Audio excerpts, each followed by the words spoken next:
जम्मू कश्मीर की सियासत में एक और बड़ा कल फेरबदल देखने को मिला। कल गुज्जर बकरवाल कबीला के लीडरान की और दूसरी तरफ पहाड़ी कबीला के लीडरों की मुलाकात केंद्रीय गृह मंत्री अमित शाह से हुई। दोनों की मुलाकात के बाद दोनों तरफ के लोगों ने यह कहा कि जो बातचीत उनकी हुई है वो बहुत खुशाइन माहौल में हुई है और जो खदशात हमारे थे, जो खौफ हमें था, जो हमें डर था, वो तमाम चीजें हमने केंद्रीय गृह मंत्री के सामने रखी हैं और हमने अपनी जो हमारे जहनों में परेशानी है वो तमाम चीजें उनको बताई हैं। और उसके बाद आज खबर भी लगभग हर अखबार में आई है जिसमें यह कहा गया है कि जो गुज्जर बकरवाल कबीला का 10% है उसको इंटैक्ट रखा जाएगा, लेकिन पहाड़ी कबीला को भी रिजर्वेशन, पहाड़ी कबीला को भी शेड्यूल्ड ट्राइब स्टेटस मिलेगा। इसी पर बात करने के लिए मेरे साथ पूर्व मंत्री और भारतीय जनता पार्टी के वरिष्ठ नेता भी और गुज्जर बकरवाल कबीला के एक अहम लीडर चौधरी तालिब हुसैन है। चौधरी साहब बहुत बहुत शुक्रिया वक्त देने के लिए। शुक्रिया आपका, बेहद शुक्रिया आपकी। शुक्रिया। मुझे ये बताएं कि कल आपकी मुलाकात जो है वो होम मिनिस्टर अमित शाह से हुई, क्या बातचीत हुई वहां पर और माहौल कैसा था? माहौल बहुत अच्छा था और असल में ये है कि हम जो हैं गुज्जर्स हों या पहाड़ीज हों, तो हम तो शुरू से एक ही कल्चर के वारिस हैं और हम इकट्ठे रहते हैं, एक दूसरे के हमसाए हैं। हमारे दरमियान भी जो बाशऊर तबका है वो पहले ही इस बात पर आमादा था कि भाई हमें मिलजुल के ही जदोजहद करनी चाहिए। तो उस लिहाज से हमारा आपस में हम ख्याली जो है ये तो पहले ही पैदा हो चुकी थी पहाड़ी लीडरशिप के दरमियान और बाकी जितने भी तबके हैं जिनको रिजर्वेशन पहले मिल चुका था एसटी के, तो उसका ही मुजाहरा हो गया कल की मीटिंग में। और जो अलग अलग से इन वर्गों की या सेक्शन ऑफ पॉपुलेशन की मीटिंग्स हुई तो उसमें होम मिनिस्टर साहब ने ये अश्योरेंस दिया पहाड़ी कबीले को कि भाई आपको भी हम एसटी दर्जा देंगे, लेकिन जो एसटी पहले से डिक्लेयर्ड हैं क्लासेस जम्मू कश्मीर यूटी में, उनको कोई नुकसान नहीं पहुंचाया जाएगा, डाइल्यूट नहीं किया जाएगा उनका रिजर्वेशन कोटा। तो उस एतबार से इसको देखा जा रहा है और दोनों सेक्शंस ऑफ पॉपुलेशन अपनी जगह मुतमईन है कि भाई अगर एक आदमी को नुकसान देके दूसरे को फायदा पहुंचाया जाता तो शायद कोई गिला होता, शिकवा होता। तो अब मुझे नहीं लगता है कि किसी आदमी को कोई गिला शिकवा हो सकता है गवर्नमेंट से। गवर्नमेंट ने अच्छा इकदाम किया, हम इसकी सराहना करते हैं और मेरा ख्याल है कि हमारे लोगों को भी अब इस चीज को मान के चलना चाहिए कि हमें इकट्ठे चलना ही है और हम इकट्ठे ही पहले भी थे। अगर खुदा न खास्ता कोई नुकसान किसी को पहुंच जाता फिर भी हमें इकट्ठे चलना है, फायदा होता है, हमारी मनफत भी एक है, नुकसान भी एक है। हमें तो ये चीज अपने जहन में रखनी चाहिए और हम तो जुदा हो ही नहीं सकते हैं। उन्होंने जो मांगा जिस इस्तेकाक के साथ, उन्होंने यही कहा पहाड़ियों ने भी कि हम इनसे जुदा नहीं है, हमारा कल्चर, हमारा रहन सहन, हमारी भूतबाश, हमारा तमाम कुछ जो है इन्हीं की तरह है।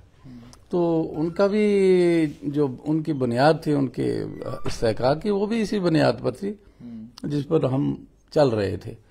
तो हमें बहुत खुशी हुई है कि आइंदा हमें सियासी तौर पर, समाजी तौर पर और इक्तिसादी तौर पर जदोजहद करनी होगी।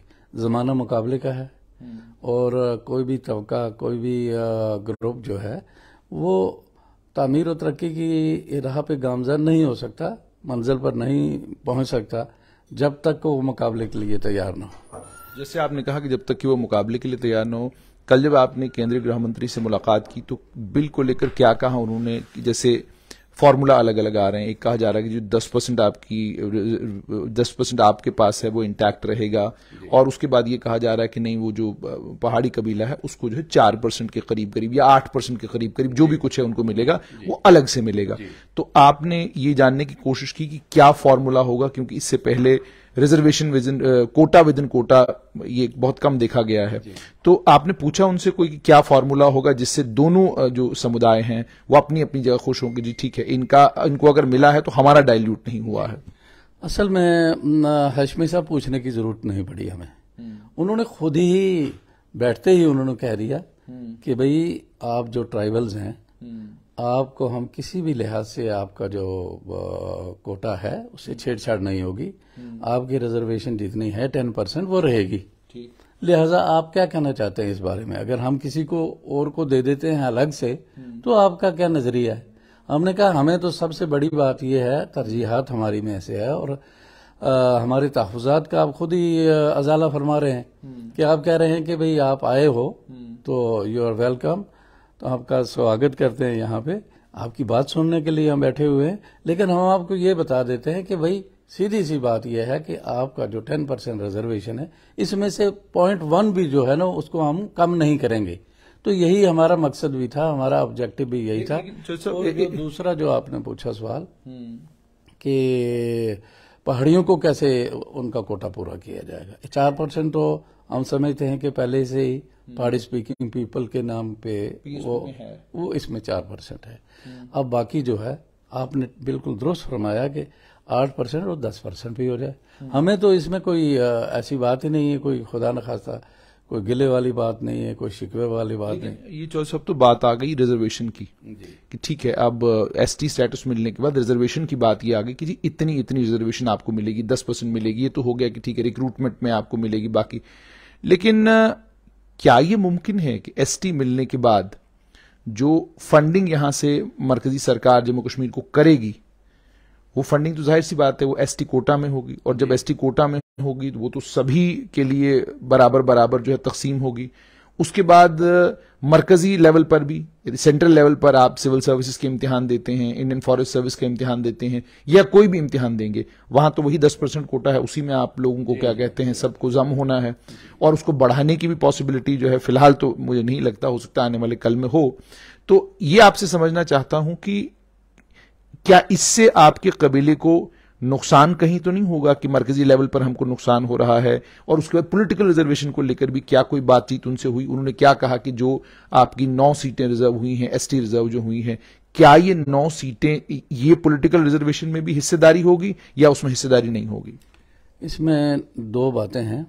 एक तो ये है कि जो स्टेट लेवल पे या यूनियन टेरिटरी लेवल पे जो मतलब हमारे इस्तेहकाक हैं रिजर्वेशन के, वो तो इंटैक्ट हैं।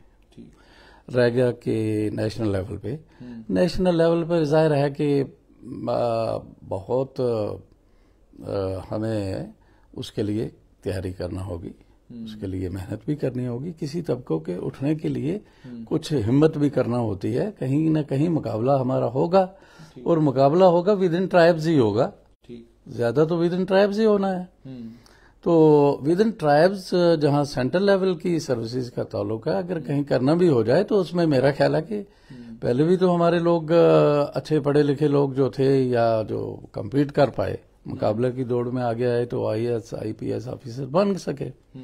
तो आइंदा भी हम उम्मीद करते हैं कि हमारे लड़के जो हैं, चाहे वो शेड्यूल ट्राइब्स या होने वाले शेड्यूल ट्राइब्स के जो बच्चे हैं, वो आपस में मेरिटोरियस बुनियाद पर वो आगे निकल सकेंगे। उसमें तो कोई बाधा तो है नहीं, कोई रुकावट नहीं, कोई ऑब्स्टेकल नहीं आ सकती मेरे हिसाब से। अब तो जमाना बहुत बदल रहा है, शायद कुछ वक्त आने के बाद ये भी सोचा जाए कि भाई हमें इनको रिजर्वेशन नेशनल लेवल पे अगर देनी है तो इसमें हम क्या इकदाम जो है वो उठा सकते हैं ताकि कम से कम ये लोग अच्छे तरीके से रिप्रेजेंट कर सकें। आखिर में आपसे ये जानना चाहूंगा कि अब जो चूंकि एसटी मिलने वाला है पहाड़ियों को भी, तो एक चीज जो मैं आपसे समझना चाहूंगा, जब हम कुछ खानदानों की बात करते हैं या कुछ कबीलों की बात करते हैं जो रजौरी पुंछ के इलाके में बसे हैं, उन्हीं कबीलों के अफराद जो हैं वो डोडा में भी हैं, रामबन में भी हैं, किश्तवाड़ में भी हैं, कश्मीर में भी हैं। और जब आप तारीख को देखते हैं तो तारीख में ये एक कबीला है, और आज भी वो लोग बड़े इसरार के साथ कहते हैं जी हम तो एक कबीला है, ये हमारा एक कबीला है। ठीक है, शादी ब्याह के मामलात में भी आपने देखा होगा ये कबीला कहता है जी हम बाहर तो करेंगे नहीं, कबीले के अंदर ही हमारी शादियां होंगी।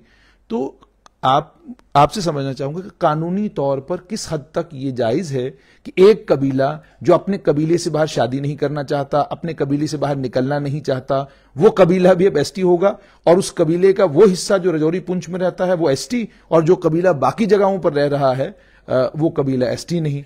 और ये भी कि ये और ये रिश्ते भी जो है खूनी रिश्ते हैं, ऐसा नहीं है कि आपका रिश्ता जो है वो सिर्फ ये है कि भाई ठीक है आप कबीले का हिस्सा है, ऐसा भी नहीं। हमारे में तो ये भी माना जाता है कि खूनी रिश्ता है, फलां जगह जो है वो आपका। तो इसको समझना चाहूंगा। और उसके बाद एक और क्लेमेंट है आपके एसटी का, वो क्लेमेंट है पोठवारी। वो जबरदस्त तरीके से उनकी मांग भी आ रही है। पीओजेके के जो रेफ्यूजी हैं इस वक्त जम्मू में जो रह रहे हैं, मेरी कल राजीव चुन्नी से भी परसों बात हुई थी, उनने भी यही कहा था कि जी हम तो पहाड़ी बोलने वाले, हम तो पोठवारी बोलने वाले लोग हैं।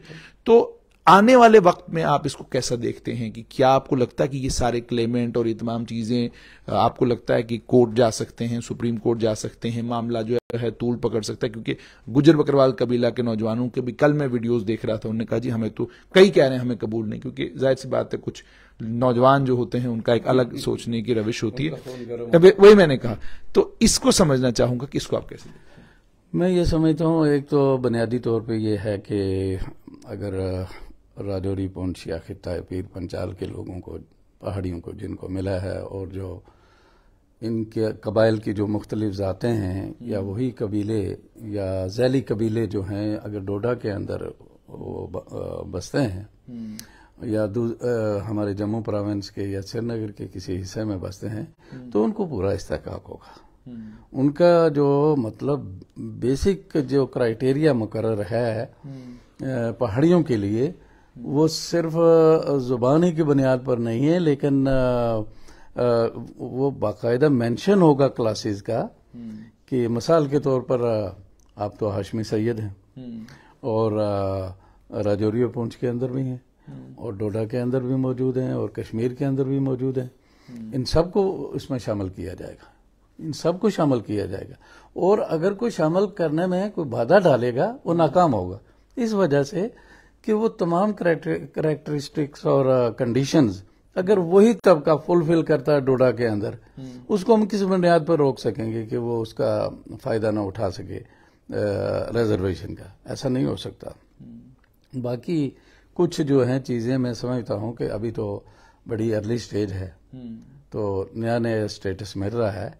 इसके बाद ये तजर्बात और कुछ मुशाहिदात जो हैं ये हमारे सामने आएंगे। और इसमें मैंने जो समझा है ऑनरेबल होम मिनिस्टर साहब का, कि वो चाहते हैं कि जो स्टेट एडमिनिस्ट्रेशन है उसको बड़ा जबरदस्त रोल प्ले करना पड़ेगा। जो मैं समझा हूं, एक दो लफ्ज उन्होंने कहे कि हमारे गवर्नर साहब यहाँ बैठे हुए हैं, इनको बहुत सारी चीजें सॉर्ट आउट करना पड़ेंगी। आप दोनों तबकों के दरमियान अगर कहीं भी कोई इस किस्म का मसला जो है वो खड़ा हो जाता है जिसको हल करने की फौरी जरूरत है, कि ताकि पुरअमन तरीके से हमारा ये स्टेटस जो है इसके मफादात लोगों तक पहुंचे, तो वो सेंट्रल एडमिनिस्ट्रेशन के साथ बातचीत करके, गुफ्त-व-शनीद करके इसको सॉर्ट आउट करेंगे और मसला हल कर देंगे। आखिर में वो तमाम जो गुजर बकरवाल कबीला के नौजवान, खासतौर पर राजौरी पुंछ के लोग जो इस वक्त आपको देख रहे हैं, ये बिल आने जा रहा है, तो इसको लेकर कोई गुजारिश अगर आप उन तमाम नौजवानों से और बाकी तमाम लोगों से करना चाहें? मैं तो एक ही अर्जदाश करूंगा कि जद्दोजहद का नतीजा है हम सब लोगों की मुश्तरका। मैं इसका सारा क्रेडिट मैं नहीं लेना चाहता हूँ। सब लोगों की जद्दोजहद का नतीजा है कि हम शेड्यूल ट्राइब डिक्लेयर किए गए। और उस वक्त भी हमारी मर्जी थी कि सारे ट्राइब्स जो हैं इकट्ठे जद्दोजहद करें, इकट्ठे ही इनको मफादात मिले। लेकिन बाज वजूहात की बिना पर सारे लोग शामिल नहीं हो सके इस जद्दोजहद में, तो ये मिला। और आज लोगों को यही खदशा हो सकता है कि भाई हमारी रिजर्वेशन जो है वो खत्म हो रही है। एक तो सीधा लोगों को, नौजवानों को तो ज्यादा पता है, ज्यादा पढ़ी लिखी एक सोसाइटी है हमारी, तो वो ये समझते हैं कि हमारा 10% को तो भाई इन्होंने छेड़छाड़ नहीं करनी। That is very much clear jobs के लिहाज से। इसी तरीके से सेंटर जो सर्विसेज हैं उसके लिहाज से उन्होंने कहा कि हम इस कोटा जो है इसको देख सकते हैं, आइंदा हालात के मुताबिक इसको बढ़ाया भी जा सकता है। तो उस तरीके से ये मसला हल हो जाएगा, चाहे वो पहाड़ीज हों, चाहे बाकी जो हैं सेक्शन ऑफ पॉपुलेशन है जो रिजर्वेशन में आती हैं, उनके मसले को देखा जा सकता है। और यही नहीं है कि ये आज फुल स्टॉप लग गया है, इसके बाद अब इसको देखा नहीं जाएगा, इसको देखा जाएगा, इसको प्रॉपरली, ताकि इसका बेनिफिट जो है वो सारी सेक्शंस ऑफ पॉपुलेशन को पहुंचे। मैं अपने नौजवान साथी से कहूंगा, उनको बिला वजह हो सकता है, देखिए हम मुख्तलिफ पार्टी से हैं और हमारे जो मतलब है कल भी फिलहाल मुझे यहाँ तो नहीं लगता आप बीजेपी के कायद के तौर पर, लीडर के तौर पर आए थे। यहाँ तो मैंने आपको देखा कि गुजर बकरवाल कबीला के अलग अलग पार्टियों से ताल्लुक रखने वाले लोग, यहाँ तो मुझे लगता है आप सिर्फ और सिर्फ गुजर बकरवाल कबीला की कयादत के तौर पर आए। बिल्कुल बिल्कुल, इस वक्त तक हमने क्लेम नहीं किया, कोई ऐसा कोई इंटरव्यू नहीं दिया जिसमें हमने कहा हो कि हम बीजेपी के लोग जो हैं वो हम लीड कर रहे थे किसी ग्रुप को, या यही है कि हम ही इनकी तरफ से रिप्रेजेंट कर रहे थे उनका काज। ऐसा तो नहीं है, सारे के सारे मौजूद थे, मुख्तलिफ ख्यालात के लोग थे, मुख्तलिफ अफकार के लोग थे, मुख्तलिफ पॉलिटिकल अप्रोच के लोग थे और मुख्तलिफ जमातों के लोग थे। तो इस वजह से अगर जो आए हैं तो मेरा ख्याल है कि उनको हम यही कह सकते हैं कि ये जमाती वाबस्तगी जो है इसको थोड़ा सा एक तरफ रह के हमें हकीकत पसंदी जो है ना उसके हिसाब से चलना होगा। हम ऐसे फजूल अपनी एनर्जी जो वेस्ट करेंगे जिसका बाद में कोई फायदा न निकले तो कहेंगे जी ये बुजुर्ग लीडर थे, इन्होंने हमें वक्त पर कभी कोई बताया नहीं। हम तो पहाड़ियों को भी और बाकी तबकात जितने भी हैं एसटी पहले ही से जो एंजॉय कर रहे हैं स्टेटस, उनको भी अपने साथियों को अपने अजीजों को हम ये कहना चाहते हैं सब इकट्ठे होकर मिलकर सोचें। अगर हमने रिकंसिलिएशन पहले से की होती, मेरा ख्याल है ये वक्त भी ना आया होता कि हम दो वफूद जो है अलग अलग मिले होते, हम सारे इकट्ठे होकर मिल सकते थे। लेकिन उसके लिए अपना फराख दिली चाहिए और ख्यालात जो हैं वो खुले रखने चाहिए और अकोमोडेट करना चाहिए एक दूसरे की भावनाओं को, ख्वाहिशात को, जो आरज़ू हैं, तमन्नाएं हैं, ख्वाहिशात हैं, उनको सबको एडजस्ट किया जा सकता है। मेरा तो यही उनके लिए मैसेज होगा, आइंदा जब कभी आप किसी कोई मुसीबत कोई ऐसी रुकावट फील करें तो आप लोग पहले खुद सर जोड़ के बैठिए, वो कोई भी हो सारे बैठें, सॉर्ट आउट करें, फिर इकट्ठे ही जदोजहद करें, क्योंकि अब इकट्ठे जदोजहद करना ही है हमें हर हालत में। मैं समझता हूं कि गवर्नमेंट ने जो किया है ना, बल्कि हमें एक सबक दिया है।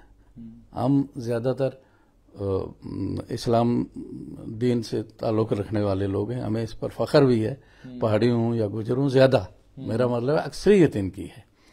तो इन लोगों को अगर ये सबक मिलता है कि लुक हियर जेंटलमैन, आपको हम देना चाहते हैं, आपको भी देना चाहते हैं, आप जरा खुद भी तो इकट्ठे हो जाओ, आप साथ जोड़ के बैठो, आप यूनिटी का मुजाहरा करो और एक दूसरे का दर्द बांटो और आगे चलो।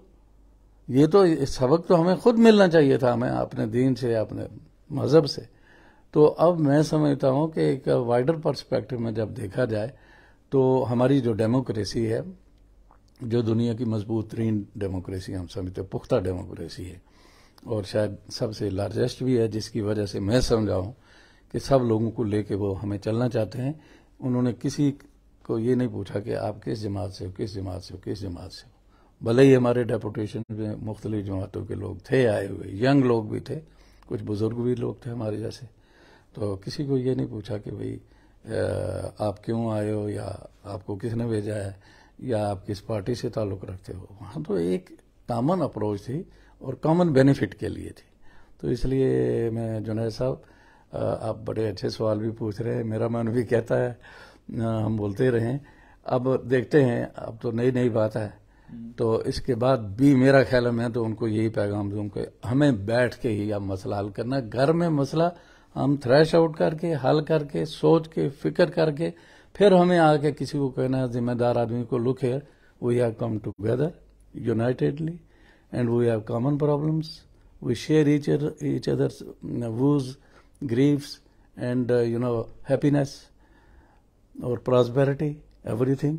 तो हमें ऐसा करके दो, मेरा ख्याल है कि कोई इनकार यहाँ नहीं करेगा। बहुत बहुत शुक्रिया। तो आपने सुन लिया कि चौधरी तालिब हुसैन का साफ तौर पर यह कहना है कि पहाड़ी कबीला, गुजर बकरवाल कबीला, हमारी परेशानियां, मुसीबतें एक जैसी हैं, हमें बैठकर अब इस मसले का हल निकालना है। मरकजी सरकार का जहां तक ताल्लुक है, उन्होंने अपना रुख साफ कर दिया है कि पहाड़ी कबीला के लोगों को एसटी मिलने जा रही है, लेकिन ये एसटी इस तरीके से होगी कि इसमें गुजर बकरवाल कबीले का जो 10% है उसमें कोई फर्क नहीं पड़ेगा, उसे इंटैक्ट रखा जाएगा। उसके ओवर एंड एबो जो है पहाड़ी कबीला को ये एसटी स्टेटस मिलने के बाद रिजर्वेशन मिलेगी।